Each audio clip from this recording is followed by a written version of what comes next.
Portrait, l'émission Parcours d'UGOP Radio.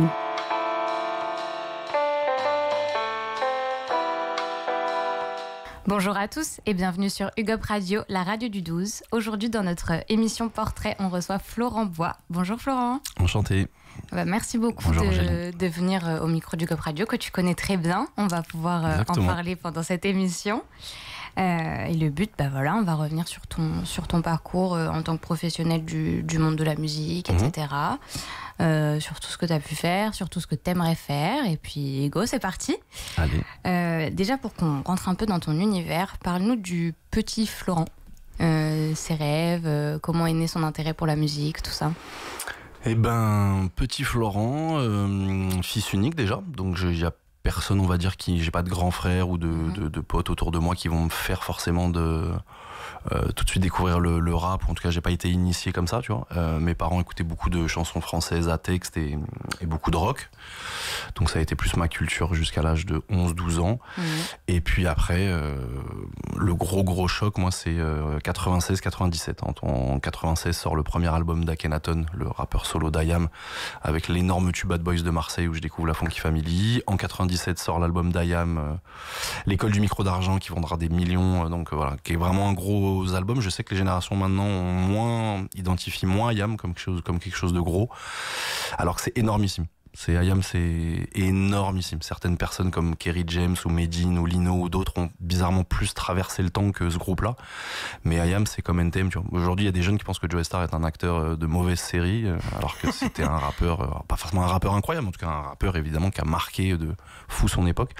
Et en fait, voilà, quand j'ai ce choc-là à l'âge de 13-14 ans, c'est vraiment un choc que je pourrais pas t'expliquer, mais vraiment quand je te dis un choc, c'est à partir de ce jour-là, toute ma vie en tout cas se décide par rapport à ça. C'est un tel choc, en fait. Je peux pas dire que j'étais un enfant autiste, mais j'avais pas grand chose qui m'intéressait. C'est toujours le cas d'ailleurs. Je suis très monomaniaque. J'aime beaucoup le rap et pas autre chose, j'avoue. Mais on y reviendra, je pense. Et donc en fait, quand j'ai vraiment ce coup de cœur là, c'est tellement fou que ça dirige vraiment toute ma vie. C'est-à-dire que j'étais un élève assez moyen qui passait d'une classe en autre avec un petit 10-11 de moyenne. Là, en fait, quand je découvre ce truc-là, je commence à mieux capter, enfin, en tout cas, à vouloir travailler dans l'industrie musicale dès l'âge de 13-14 ans. Je regarde les crédits d'albums, je vois que ça a été enregistré par lui, mixé par lui, édité par lui, producteur d'un coordinateur de production, celui qui a clearé le sample. Ah ouais, donc il y a un juriste. Ah ouais, je commence à comprendre, en fait, qu'il y a énormément de métiers. C'est vrai qu'on est très habitué depuis tout petit. On est habitué en allant au cinéma, en regardant la télé, à voir qu'après un film, il y a un générique de 10 minutes, 12 minutes, j'en parle même pas pour les films façon Avatar ou Marvel, on peut avoir des génériques de 15 minutes. Donc je pense que depuis tout petit, on sait qu'il y a 100 000 personnes parfois qui peuvent travailler sur un film. Mais par contre, quand on achetait un CD avant ou quand aujourd'hui on stream et qu'on n'a pas la pochette, on se rend pas compte en fait du nombre de personnes. Et en fait, ça peut être colossal. Il peut y avoir 100 personnes qui travaillent sur un album.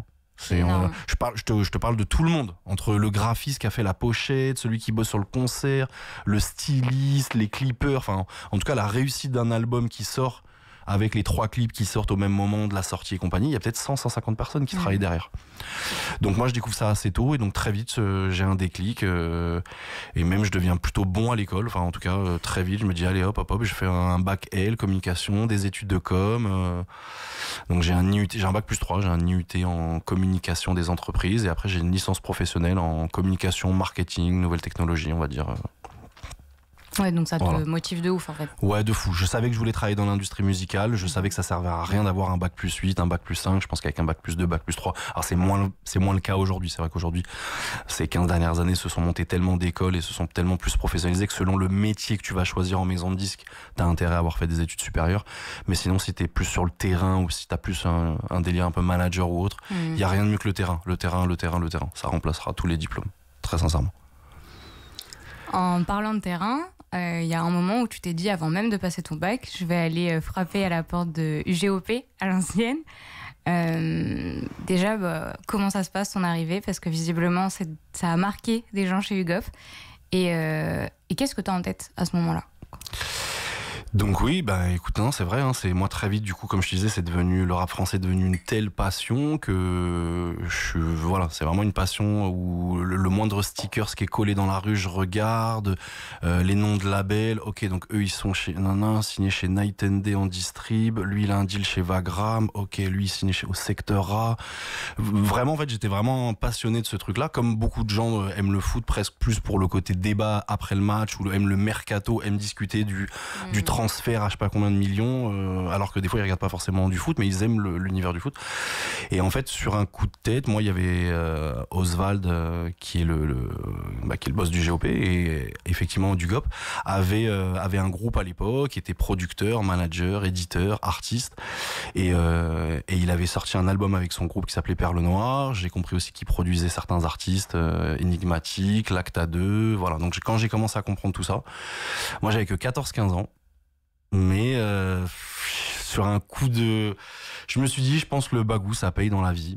Et moi, je suis très comme ça, vraiment très comme ça. Et le numéro d'Oswald était sur un stickers collé sous un pont à Barbès-Rochechouart. Ah ouais. Heureusement, j'étais grand, j'ai pu noter le 06 au tout début du portable. Hein. Je pense que ça devait être le premier numéro d'Oswald. Et il y a ce numéro-là, et j'appelle. Alors que j'ai que 14-15 ans, Oswald doit en avoir peut-être 21-22, je sais pas en tout cas. Et je pourrais plus dire exactement la discussion, tu vois. Après, on a tous aujourd'hui nos légendes urbaines, la manière dont on se le raconte tous les deux, parce que c'est un souvenir qui nous a marqué. Je crois que je lui sors, en tout cas, je sais qu'il faut que j'y aille au bagou, parce que je me dis, un gamin, j'ai pas envie de lui mentir sur mon âge, donc je me dis, un mec de 21-22 qui est déjà dans le rap, qui est déjà connu un peu au quartier compagnie, qu'est-ce qu'un mec de 14 ans, il va pas me donner l'heure. Encore moins à l'époque, tu vois. Et je lui dis, écoute, faut qu'on se voit. Faut qu'on se rencontre, viens on se voit dans 1 heure devant le Franprix, Barbès-Rochechouart, vers Marcadet, tout en bas du boulevard Barbès, blablabla. Faut qu'on se voit, je sais que ça va changer ma vie, ça va changer ta vie, faut qu'on se voit, c'est trop important, tu te rends pas compte. Hein.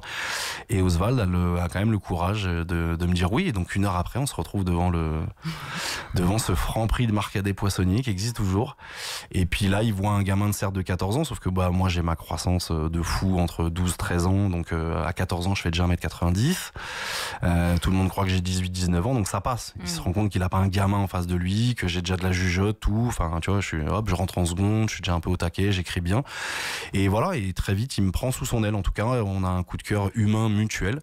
Et Oswald me prend sous son aile, comme à l'époque les filles d'énigmatiques, les rappeuses dont Salima faisait partie.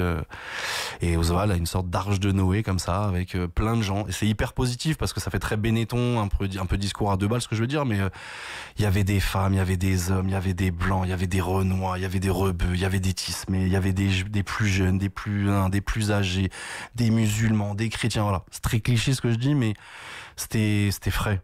On était une famille et pourtant personne se ressemblait, mais on était tous ensemble, on avançait dans le même sens et voilà. Et au début c'est vrai que c'était plus avec ma casquette un peu parce que j'écrivais des textes, j'aimais bien rapper et compagnie, mais très vite je passe beaucoup plus de temps avec Oswald à rencontrer des gens, à faire un peu de networking, à écrire des bios, quand un mail tombe faut envoyer une bio, faut envoyer une photo, faut envoyer la feuille de route, tout. Donc je me retrouve à faire plus d'administratif musical que vraiment à faire de la musique.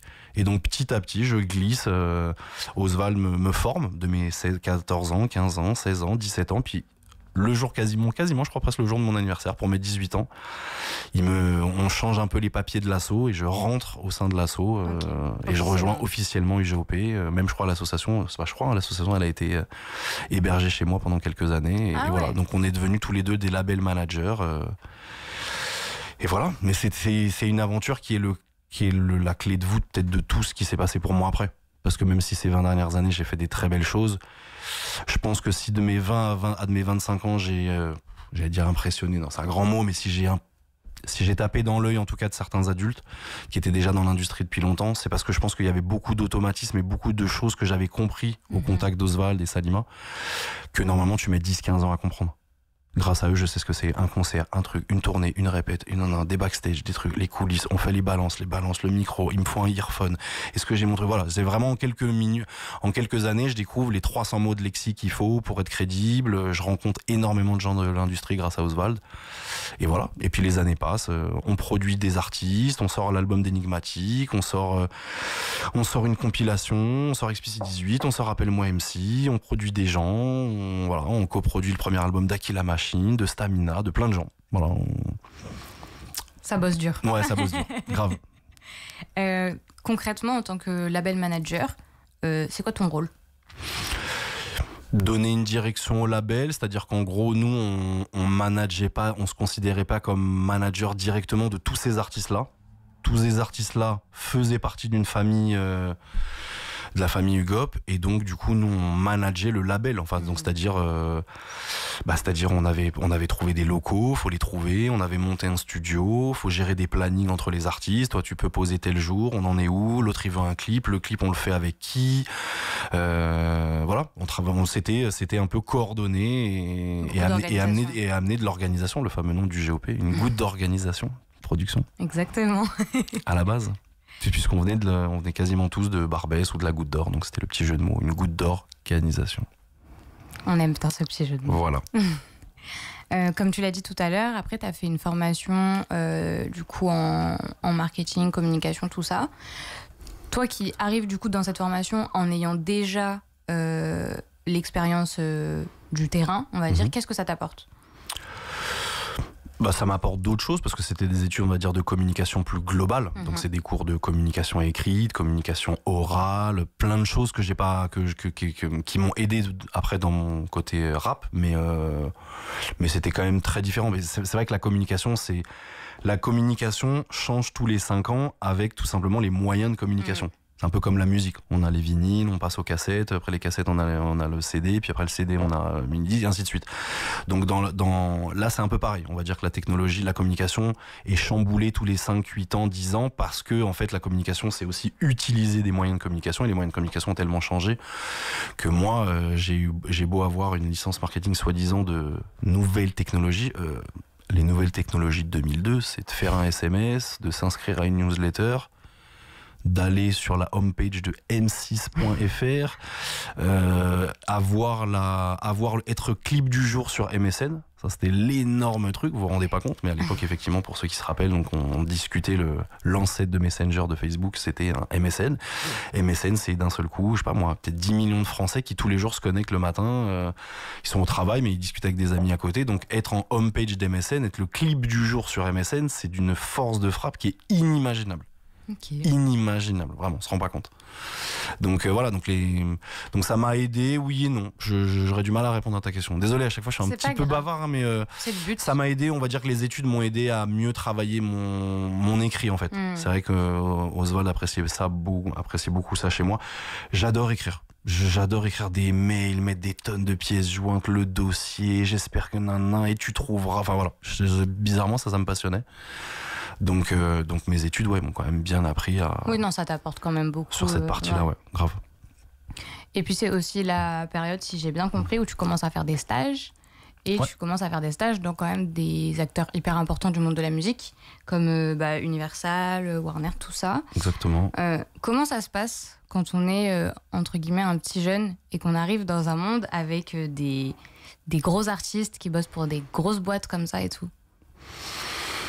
C'est assez fou. Après, heureusement, je pense qu'en moi, je n'ai absolument pas le syndrome de fanatique, tu vois. Je suis fan de... Je peux dire quand même que je suis fan d'Ayam, tu vois, mais en gros, globalement, je suis fan de personne. Fan à en devenir fou, tu vois, donc je pense que déjà, c'est important. Tu peux pas travailler en maison de disques et tu peux pas côtoyer des stars si déjà t'as pas ce truc-là en toi de pas tout de suite, tu vois, être fanatique. Et puis, non, je pense qu'encore une fois, pour revenir à Hugop, je pense que Oswald, Salima, tout ça m'avait assez... grâce à Oswald et Salima, je me retrouve quand même à 18-19 ans à travailler avec Jams, avec Sayan Soupacrou, avec Rodash, Cynic, tu vois, à l'époque des gens qui vendent des millions d'albums, tu vois. Donc quand j'arrive chez Universal en stage, effectivement très vite je me retrouve à assister le chef de projet qui s'occupe de Booba, je m'occupe à bosser sur DC's, Holkinry, Hocus Pocus, même des artistes américains, tu vois. Alors on travaille pas pour eux directement, hein, mais ils sont signés chez Universal Monde, donc forcément Universal Music France doit faire la promo et doit travailler les sorties des albums américains. Et je me retrouve à bosser sur des trucs, mais c'est fou. Enfin, tu vois, Kanye West, DMX, Jay-Z, Rihanna. Mais ça va, ça m'a pas. Enfin. Tu t'es pas senti trop. Non, moi je suis pas du tout là-dedans. Et je pense d'ailleurs que c'est pour ça qu'on m'a proposé un boulot après. Enfin, tu vois, chez Universal à l'époque, il y avait peut-être 150, 200 stagiaires et on est très très peu à être resté, avoir une embauche. Je pense que ce critère-là, il était important. Ils veulent surtout pas en interne d'avoir des gens qui sont fanatiques en fait. Ok. Ouais. Et donc pareil, dans ces boîtes-là, t'es sur la partie com. Tout ce qui est marketing, etc., etc. Ça bouge beaucoup, mais oui, au début, je rentre chez Barclay. Barclay, qui est un gros label, qui est un sous-label d'Universal. Encore une fois, donc en France, il y a 3 majors, Universal, Sony, Warner. Et au sein de ces 3 majors-là, qui font à la fois du film et de la musique, il y a plusieurs départements musique, enfin plusieurs labels. Donc au sein d'Universal, on va retrouver Def Jam, Polydor, Capitol, voilà, plein de sous-labels en fait, de sous-structures. Au début, oui, je suis à la promo. Chez Barclay, je suis à la promo, que ce soit sur Booba ou DC's. Vraiment, voilà, j'assiste des gens qui font de la promo presse, de la promo radio, de la promo télé. Il faut savoir que tout est splitté à l'époque, parce qu'en fait, il n'y a pas encore les réseaux sociaux, il n'y a pas encore le smartphone qu'on a tous dans la main, donc on est tous dépendants d'avoir vraiment une grosse couverture médiatique. Donc il y a des attachés de presse qui font que la télé, placer ton clip ou te placer toi en live pour jouer un morceau dans une émission. Ceux qui s'occupent de la promo presse, que de la presse écrite, t'avoir un article dans Télérama, dans les Inrecuptibles, ainsi de suite. Donc là, je suis très promo, mais après, ouais, très rapidement, je change de structure. Heureusement, chez Universal, j'y suis resté quasiment 10 ans, enfin, tu vois, à peu près 9 ans. Et j'avoue, ça, c'est... Alors, des fois, on dit que c'est positif ou négatif, mais moi, des fois, je bouge beaucoup. Moi, tous les 1 an et demi, 2 ans, j'ai changé de structure au sein d'Universal. Parce que j'avais quelqu'un en interne qui me recrutait en me disant j'aimerais bien que tu rejoignes mes équipes.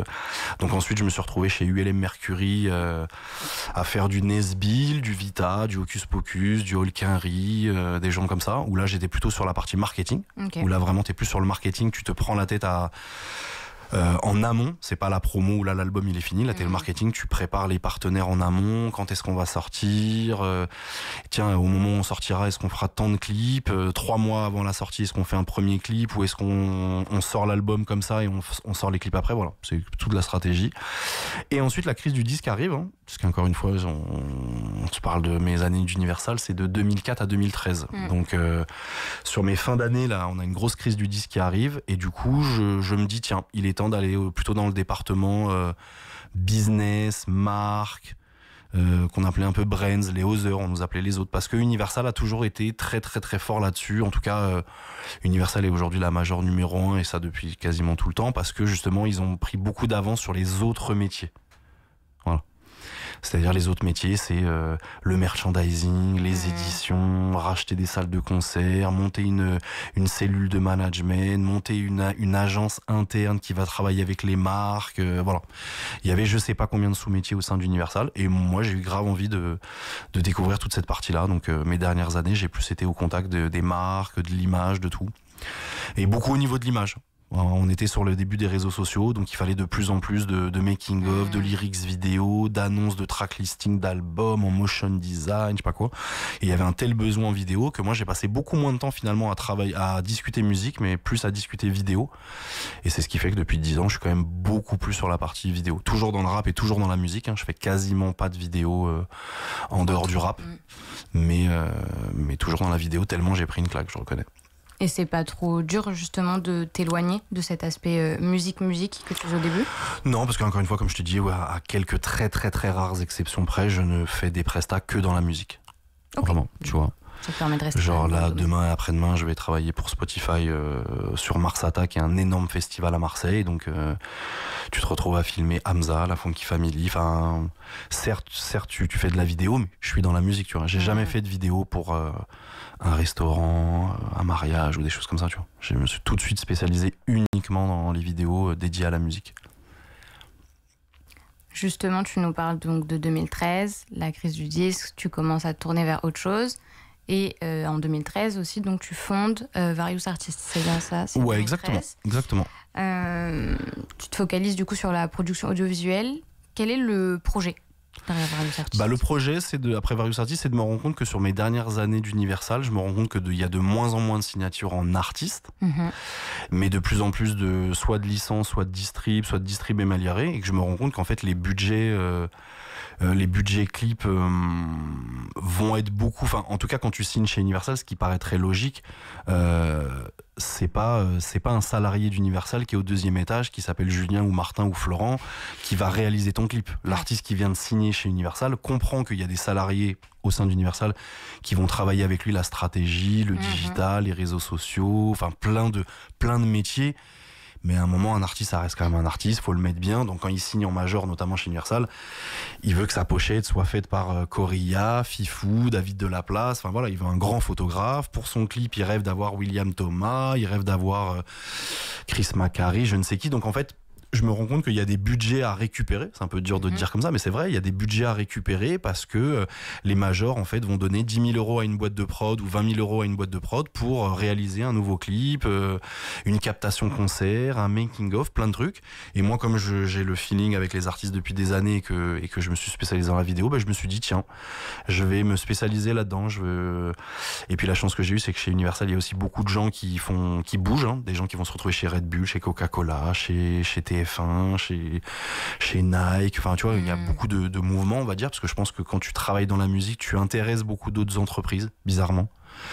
Je perds le fil de ce que je voulais dire, mais oui, voilà. Donc la vidéo, je me rends compte qu'il y a des budgets à prendre, qu'il y a des maisons de disques qui parfois ont 50 000 € à mettre pour 3 clips, plus une pochette, plus une vingtaine de photos de presse, plus un logo. Enfin, tu vois, un peu le pack de départ pour un premier album d'un artiste en dev. Et que moi, j'ai moyen de récupérer ces budgets parce que j'ai beaucoup d'amis photographes, monteurs, cadreurs, réalisateurs. Et je me dis, tiens, ces gens-là me font souvent la remarque qu'ils ont du mal à travailler avec les majors en direct parce qu'ils comprennent pas. Tu sais, en fait, souvent quand quelqu'un te commande une vidéo, il y a plein de sous-entendus. Selon si tu travailles, par exemple, il y a des gens qui font de la vidéo que dans le monde animalier. J'imagine, ils n'ont fait que du... Ils ont Arte ou National Geographic en client et ils font que du reportage. Ou alors, il y en a qui font que du culinaire. Ça fait 20 ans qu'ils ne travaillent que dans des vidéos. Et en tout cas, dans tous ces sous-métiers-là, il y a tellement de sous-entendus qu'il vaut mieux s'y connaître en musique et vaut mieux avoir travaillé dans la musique pour coordonner des budgets musique. Sinon, tu peux ne pas comprendre la demande de ton client, qui comprendra pas la différence entre le freestyle, la vidéo, la petite vidéo, le gros clip, le clip pour teaser, le single 0. Non, ça c'est mon 3e single pour relancer, donc je dois marquer un grand coup. Enfin, il y a beaucoup de sous-entendus, tu vois, marketing. Il y a des sous-entendus marketing et promo dans la vidéo de rap, enfin dans la vidéo de musique. Et donc moi, comme j'avais tous ces codes-là, beaucoup de gens dans les labels me faisaient confiance parce que me disaient, comme ça au moins j'ai quelqu'un qui fait tampon et surtout je discute pas en direct avec des réalisateurs ou des monteurs. C'est pas méchant ce que je veux dire, hein, mais il y a quand même beaucoup, alors c'est moins le cas maintenant, mais il y a eu une époque où il y avait beaucoup de réalisateurs ou de photographes ou de cadreurs ou de monteurs qui avaient un petit côté geek, tu sais, qui avaient ce côté très passionné de l'image, mais du coup quand fallait faire un devis ou comprendre un brief ou faire des allers-retours de mail, une maison de disque, quand elle t'envoie 50 000 €, elle t'envoie pas 50 000 € sur ton compte, ciao la famille, on se tient au courant. Elle va t'harceler de mails, des feuilles de route, un mood board, un synopsis. Et pour ma subvention, est-ce que tu peux me refaire le synopsis, mais où taxe plus sur ça parce que j'essaye de faire une sub avec la SACEM. Enfin, encore une fois, il y a beaucoup de sous-entendus dans chaque style de métier. Et donc moi, comme je l'ai maîtrisé, ils préféraient m'allouer le budget. Et moi, ensuite, je montais ma team d'Avengers et j'avais mon Thor du montage, mon Iron Man de la caméra, tu vois. Non, mais c'est bien parce qu'en fait, c'est ça, c'est que tu as les deux. En fait, quelque part, ta formation terrain, ça t'a permis d'avoir vraiment tout ce truc autour de la musique, comme tu disais tout à l'heure, tout le vocabulaire et tout, pour tout comprendre, en fait, ce qui se passe vraiment d'un point de vue musical. Et après, le côté beaucoup plus marketing et tout, où en fait, tu as pu combiner les deux et forcément, oui, ça plaît bien aux gens de pas parler forcément à quelqu'un qui est... En direct, ouais. De pas le vexer ou de dire j'aime pas la tête de son propre artiste. Des fois, j'ai reçu des mails, je déteste la tête qu'il a à 2,12, supprime-le avant qu'il le voie. Et en fait, moi, j'ai livré une V2, l'artiste, il croit que c'est une V1, mais pour lui, c'est une V2. J'ai déjà son label qui m'a fait son propre filtre et son propre retour, tu vois. Non, ça on le dira pas, ça. On le dira jamais. Sauf sur Hip Hop Radio. Est-ce qu'à cette période-là, il y a des projets qui t'ont vraiment marqué, genre? Un artiste avec lequel, à ce moment-là, genre, t'as vraiment kiffé travailler? Ah là là. Question difficile. Ouais. Toujours une question difficile. Et réponse difficile. Parce que je pense que je suis pas le premier à dire ça. Des fois, il y a beaucoup de désillusions. C'est-à-dire des artistes que je pouvais adorer. J'ai pas forcément des bons souvenirs une fois que je les ai connus et que j'ai bossé avec eux. Des artistes que j'aimais pas forcément sur le papier. J'ai des souvenirs incroyables. Si, par exemple, si je peux le dire, j'ai beaucoup bossé en vidéo Mister You il y a 10 ans, 15 ans, pas là ces dernières années quand il a fait son retour. Enfin, son retour, il est jamais disparu, Mister You est toujours là, mais on va dire quand il s'est fait signer chez Universal, quand il avait ce buzz sorti de Cavale et compagnie. J'ai réalisé des clips pour Mister You, lui, Esprit Noir, Rabat, enfin toute cette génération un peu, tu vois, la génération Fababi, Sadek, toute cette génération là. Et du coup, Mister You, que des bons souvenirs, mais vraiment quoi, genre j'ai vraiment des souvenirs, alors que sur le papier, et puis je pense qu'il m'en voudra pas, sur le papier c'est pas l'artiste, on va dire, que je vais surkiffer de fou et compagnie, mais c'est un vrai bonhomme, c'est un vrai gars, on passe des vrais moments humains, j'ai des super souvenirs, bizarrement, tu vois, avec lui. Booba, c'est un grand monsieur, je peux pas te dire que j'ai des souvenirs personnels avec lui, tu vois, c'était il y a 15-20 ans, donc lui, il a croisé tellement de gens sur sa route que... Mais c'est quand même quelque chose de bosser pour lui. Non, sinon après, je te dirais des artistes américains, même si c'était très rapide. La chance que j'avais, c'est qu'Universal, encore une fois, a des bureaux dans le monde. Donc, du coup, j'ai beaucoup bossé avec les Black Eyed Peas, 50 Cent, Eminem, enfin, tu vois, Rihanna, c'est hallucinant. Rihanna, elle avait 16-17 ans. Lady Gaga à ses débuts, quoi. Lady Gaga, je mange à la même table qu'elle, parce qu'elle est pas encore assez connue et qu'elle vit en France pour faire, que je dis pas ce bêtise, la première partie des Pussycat Dolls. Ah ouais. Parce que Lady Gaga, son premier album est plutôt produit par Akon, qu'en fait elle est sur un label plutôt urbain. Parce qu'on était dans ces années-là un peu LMFAO, David Guetta, Akon, donc on avait ce mélange un peu de l'électro et du rap qui a disparu, mais c'est cette période un peu rap coloré, on porte des Vans et compagnie là. Rien de méchant dans ma remarque. Et du coup, Lady Gaga, aujourd'hui on a du mal à l'imaginer, mais a presque une image, pas de nana du R&B, tu vois, mais presque. Donc elle fait des premières parties de meufs plutôt du R&B, tu vois. Ok. Trop bien. Et je me retrouve à bosser avec elle et c'est un magnifique souvenir. J'ai un souvenir de Lady Gaga qui nous fait un petit concert privé pour 10 personnes au piano, sous nos yeux comme ça, après un concert. Ouais, c'est hallucinant, quoi. C'est un métier de passion, mais c'est vrai qu'on vit des moments assez fous, quoi. Il y a un moment où c'est côté assez fou, tu as décidé de t'en éloigner un petit peu en partant à Marseille. Ouais. Qu'est-ce que tu cherches en partant là-bas? Alors, c'était quand même aussi un hasard, hein, c'est-à-dire que le Covid est passé par là. Marseille, comme je te le disais en tout début d'interview, c'est vraiment Ayam, moi, qui est mon socle. J'ai beau être parisien, le rap marseillais de la fin des années 90 m'a vraiment formé, presque, tu vois. Premier album solo de Shuriken qui est un des membres d'Ayam, c'est presque ma Bible, hein.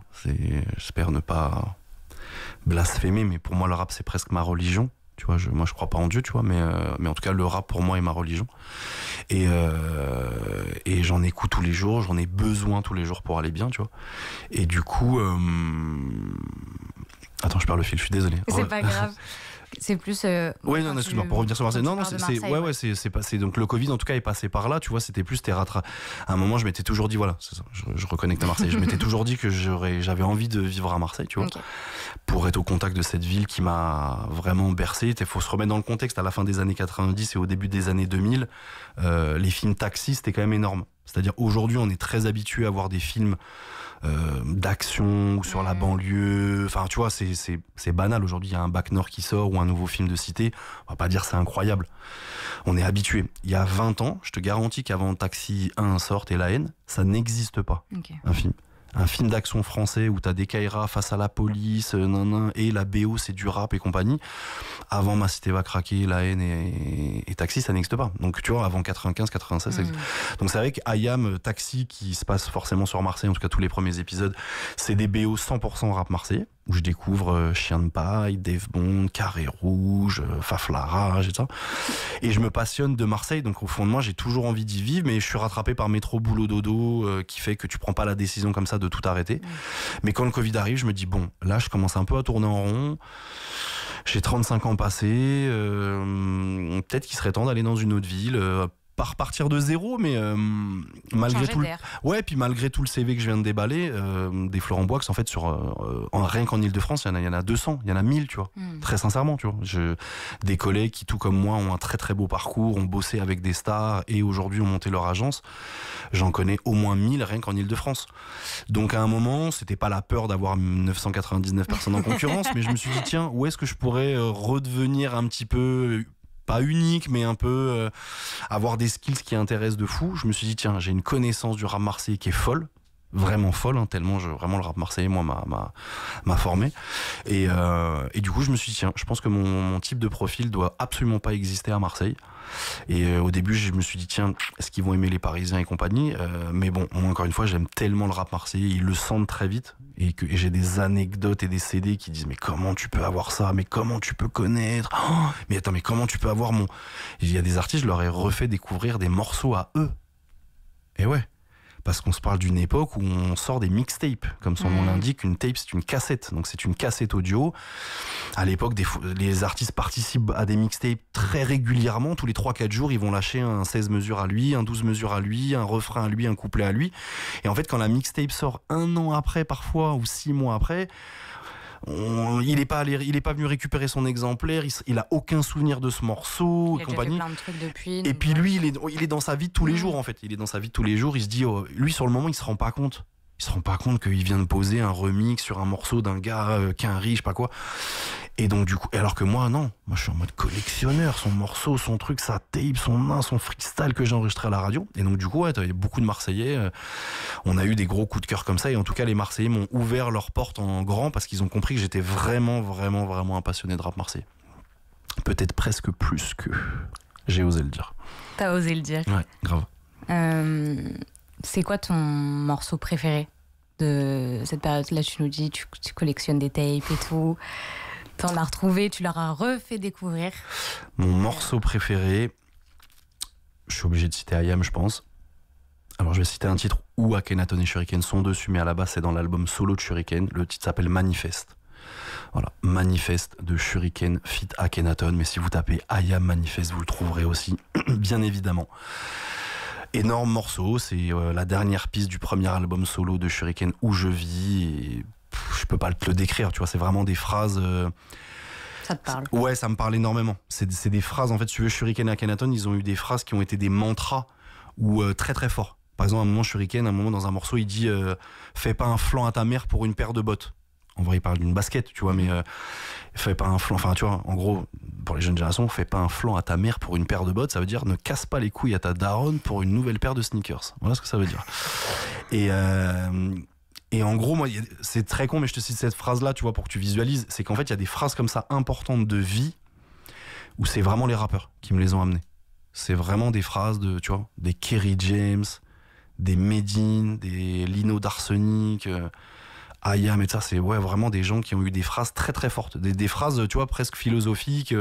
Aujourd'hui, on cite, tu vois, des phrases de Voltaire, de Rousseau, de qui tu veux. Ben moi, peut-être c'est choquant, mais à mon niveau, en tout cas, c'était mes philosophes à moi, quoi. Donc il y a des phrases d'Akhenaton qui résonnent en moi encore aujourd'hui, quoi, vraiment. On a eu l'occasion, nous, de recevoir Saïd Demiro, que tu as éventuellement croisé, du coup. Bien sûr. Saïd Demiro était signé en édition chez Universal quand j'étais chez Universal. Et puis je l'avais croisé aussi, comme tout bon vieux old-timer. Ouais, bien sûr, Saïd Demiro, une légende. Hein. Saïd Demiro a fait des très gros sons pour Diams, pour Rof. Donc, excellent gars, très très fort. Bah, je vois ça parce qu'en fait, vous me citez les mêmes noms et tout. Du coup, c'est intéressant. Ouais, c'est Il vient normal. me faire un portrait aussi, donc c'est trop cool. Comme quoi, les gens se croisent. Bien sûr, on se croisait beaucoup à l'époque. Voilà, c'est ça. Peut-être que les jeunes générations comprennent moins ce truc-là, que des fois certaines personnes un peu plus âgées vont dire... en fait, des fois, ils disent le rap, c'était mieux avant. Le rap, c'était pas mieux avant. Peut-être on peut dire le milieu, c'était mieux avant. Et encore, c'est pas vrai à 200%, tu vois, parce qu'aujourd'hui, le milieu, il est tellement énorme qu'il y a des gens passionnants partout. Mais on va dire qu'avant, on était vraiment une communauté. On était vraiment une communauté, tu vois. Quand je te reparle de la phase de je dis à Oswald rendez-vous dans 1 heure, Franprena, c'est parce que j'ai pas de téléphone portable. Quand je dis à Oswald rendez-vous dans 1 heure, c'est parce que j'espère qu'il va être là, que moi je serai pas en retard. Lui il peut être en retard mais pas moi, et j'ai pas moyen de lui dire si t'inquiète, j'arrive, la famille, je suis dans le métro, t'inquiète, plus que 2 stations. Non, t'es à l'heure. T'es à l'heure, t'es là, tu t'es donné rendez-vous. Et donc, en fait, on a plus peut-être de respect entre nous, ou en tout cas... puis la société était moins dure. Hein. Je fais une mini truc politique à 2 balles, mais c'est vrai que septembre 2001... tu vois, il y a eu plein de choses, en fait, politiques et sociales, à partir de l'euro et à partir du début des années 2000, qui a fait qu'on a tous été un peu dans notre coin. Mais en tout cas, dans les années 90, sur Paris, on est tous une communauté et quasiment tout le monde se connaît. Vraiment, c'est flippant. Parce que ce sont les mêmes personnes qui vont à telle radio, c'est les mêmes personnes qui vont dans tel magazine. Tu vois. Ok, je vois. C'est une autre période. C'est vraiment une autre période. C'est le réseau social avant l'heure. On s'échange des mails, on s'échange des 01, on s'échange des fixes, on s'échange des fax véridiques. Ah, t'as un fax? Ah bah vas-y, trop bien, je t'envoie le track listing dans 1 heure, et puis par ton fax, tu reçois...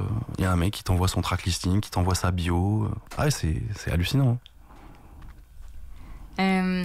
Justement, en parlant de période, toi, t'as eu quand même ta petite... ou t'as quand même d'ailleurs encore, ta période où t'as toi-même créé. Mm-hmm. Est-ce que tu peux nous en parler? Est-ce qu'on a le droit de savoir un petit peu, de rentrer dans le jardin secret? Oui, qu'est-ce que je peux dire? Oui, bah, de toute façon, c'est pour tous mes proches, ils le savent. Et j'ai toujours, oui, en fait, je me suis toujours dit, on peut pas travailler dans ce milieu-là sans le connaître vraiment. Mm-hmm.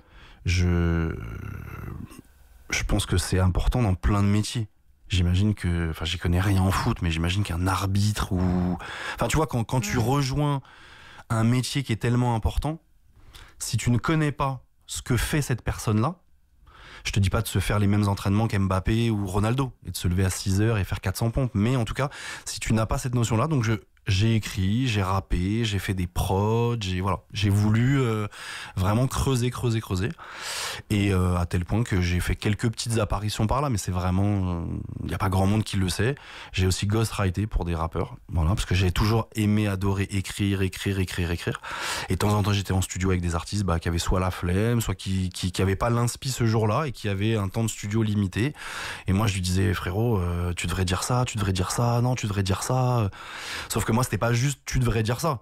C'est tiens, voilà, j'ai 10 phrases pour toi qui déchirent. Et lui, il les lit. Vas-y, tu crois que je peux prendre un bout de ton texte? Vas-y, tu vois. Et ça, je le fais depuis 20 ans. Ah ouais, quand même. Ouais, je le fais depuis 20 ans. J'adore écrire. Et oui, et puis c'est une musique, moi, qui m'accompagne beaucoup trop, tu vois. Donc j'aime beaucoup écrire. Voilà, sur ça, je reviens là-dessus, mais parce que j'ai très peu de fois dans ma vie posé en studio. Mais par contre, je continue à écrire, je dirais pas tous les jours, mais je continue d'écrire quasiment tout le temps. Quand j'ai une rime qui me vient, une punchline, un jeu de mots, un truc que j'ai envie de tester, j'écris. Et puis je pense que c'est important quand même pour avoir le respect des artistes avec qui on bosse. C'est pas quelque chose que je vais mettre en avant tout de suite, parce que je veux pas qu'ils pensent les premiers jours, les premières semaines que je suis un artiste à 100% et que en fait je me fais passer pour un manager, mais qu'en fait derrière je vais gratter un feat ou un truc. Absolument pas. Je me considère pas artiste, mais par contre très rapidement, ouais, je leur fais comprendre ça aussi pour qu'ils captent qu'ils peuvent s'appuyer sur moi sur cette partie artistique aussi, tu vois. Est-ce qu'un jour on entendra Florent au micro? Oui, vous l'entendrez, bien sûr. On reste branché. Et pour ceux qui me connaissent vraiment bien, ils ont mon nom de rappeur et ils peuvent trouver quand même quelques petits trucs par-ci par-là. Mais on le garde secret, le nom de rappeur? On garde totalement le nom secret. Ok. Complètement. C'est bien noté.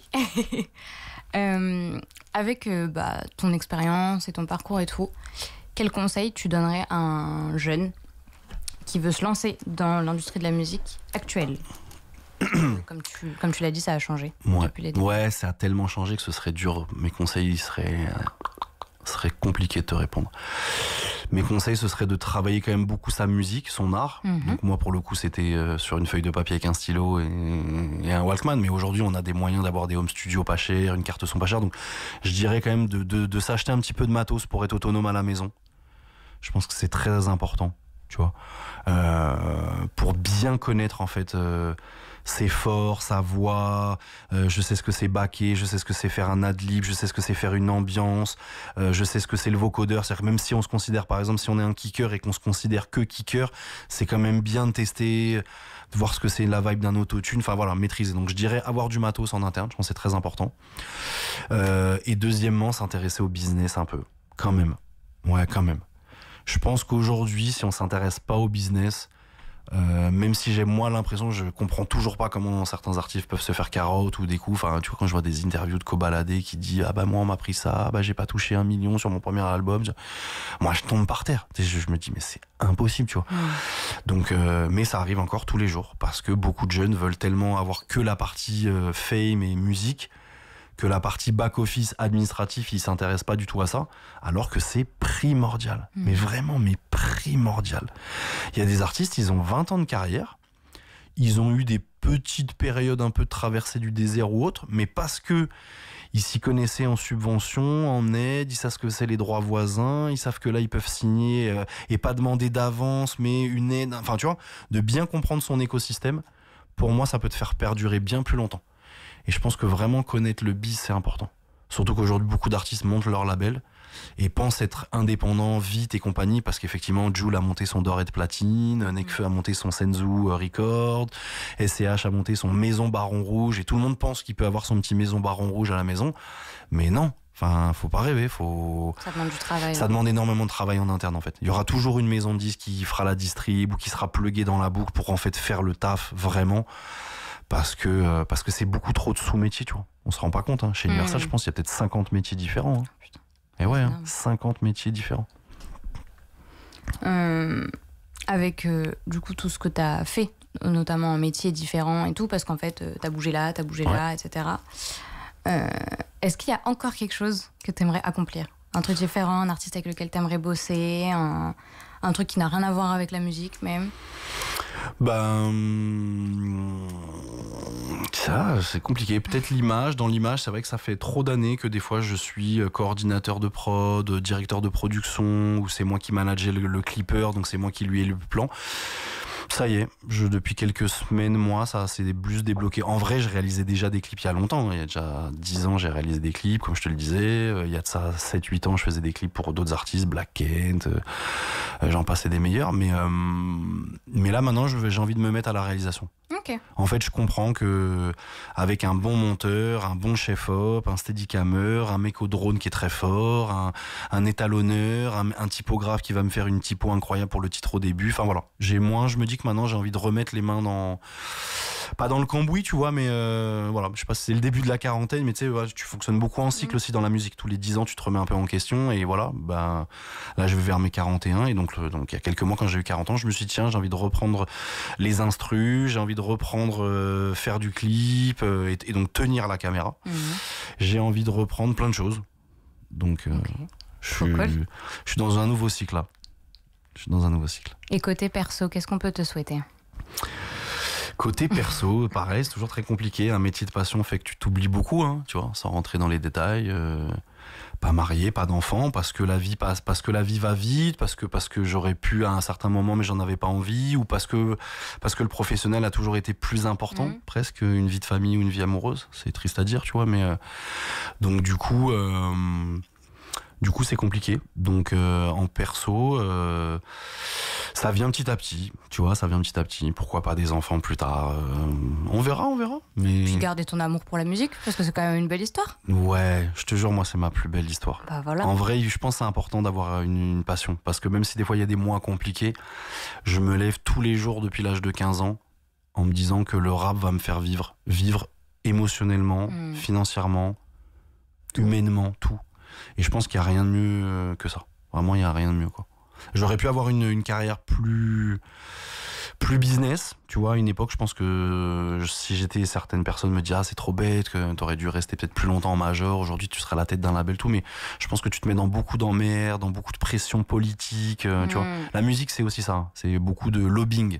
Dans chaque métier, il y a ce lobbying politique qu'on ne peut pas y échapper, quoi. Et moi, j'ai toujours fui ça. Très sincèrement, d'où le fait que je sois vraiment un homme de l'ombre. Merci de me recevoir. Après voilà, avec plaisir. C'est normal. Tu fais quand même partie de la famille GOP. Exactement, mais c'est vrai que je reste vraiment quelqu'un de l'ombre, tu vois, parce que je suis pas réseaux sociaux, j'ai pas voulu me mettre sur les réseaux. Je fonctionne beaucoup à l'humain, au 06, on se connaît, tu me connais, tu m'appelles. T'as une question à me poser, on se voit, je peux bosser pour toi, mais je veux pas du tout être dans la fame ou être reconnu, être un influenceur, jamais de ma vie, quoi. Si des gens veulent savoir un petit peu ce que tu fais, mieux comprendre ton métier et tout, est-ce qu'on peut les rediriger quelque part ou pas ? Oui, non. Franchement, c'est compliqué. C'est compliqué parce que, non, comme je te disais, hein, j'ai des vieilles pages réseau que je n'ai pas ouvert depuis des années, donc je n'ai même plus les codes, plus rien, même l'adresse mail de récupération, j'ai plus le code, donc c'est l'enfer, tu vois. Donc non, mon mail, si vraiment je suis un fou, enfin voilà, s'il y en a qui ont le courage, florent.boix@gmail.com, c'est facile, florent.boix@gmail.com. Voilà, parfait. Il y a des gens comme ça qui m'ont fait des mails, ouais, grave, qui m'ont fait des mails et aujourd'hui c'est des artistes avec qui je bosse parfois. Et voilà. Bon comme ça, si jamais nos auditeurs ont le coup de cœur, ils pourront te poser des questions et revenir. Sinon ils contactent UGOP Radio. Voilà. Vous contactez l'association UGOP, vous demandez à parler Oswald ou Salima et ils savent où me trouver. Exactement. Ça sera le tampon dorénavant pour me parler. Passez par eux.